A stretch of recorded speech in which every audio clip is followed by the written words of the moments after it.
جو غریب ہیں، کچھ ہیں جو درمیانے درجے کے ہیں، کچھ ہیں جو مالدار ہیں۔ اللہ نے مال دیا ہے، یہ اللہ کی تقسیم ہے، کیونکہ یہ امتحان کے لیے ہے۔ مال کا ملنا، کوئی عزت اس سے نہیں ملتی، مال سے عزت تو اللہ فرماتے ہیں ان اکرمکم عند اللہ اتقاکم، تمہارے رب کے نزدیک سب سے زیادہ عزت والا وہ ہے جو سب سے زیادہ اللہ سے ڈرنے والا ہے۔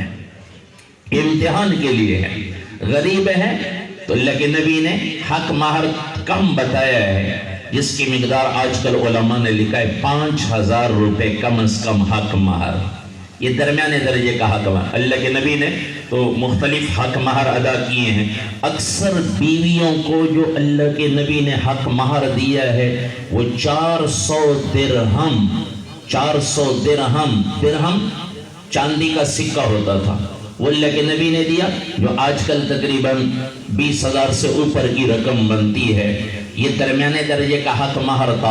اور اگر کسی کو اللہ نے مال دیا، ہم بھی نکاح پڑھاتے ہیں، بعض لوگ مالدار بھی ہوتے ہیں، وہ بھی کہہ دیتے ہیں مولوی صاحب حق مہر شرعی لکھو چاہے۔ ہم پوچھتے ہیں بھائی حق مہر شرعی کتنا ہو؟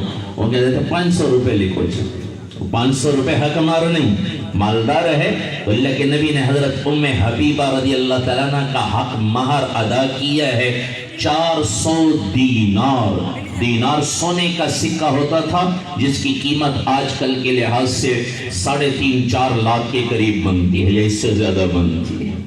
تو مالدار ہے تو یہ حق مہر دے، نبی کی سنت ہے۔ پھر نکاح کے بعد رخصتی کے بعد اگلے دن ولیمہ، جیسے ہمارے حاجی ندیم صاحب کے بیٹے امیر حمزہ اور محمد بلال کا ولیمہ ہے، یہ نبی کی سنت ہے۔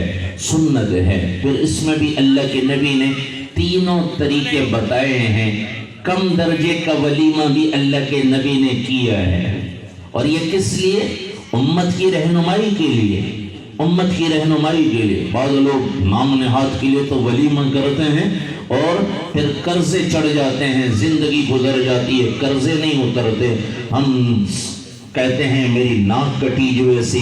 اللہ کے نبی سب سے زیادہ عزت والے۔ ایک موقع پر اللہ کے نبی نے نکاح کیا، صحابہ سے فرمایا سارے اپنے گھر سے جو کچھ ہے لے کر آؤ۔ کوئی گھی لے کر آیا، کوئی کھجور لے کر آیا، کوئی پنیر لے کر آیا، کوئی جو کی روٹی لے کر آیا۔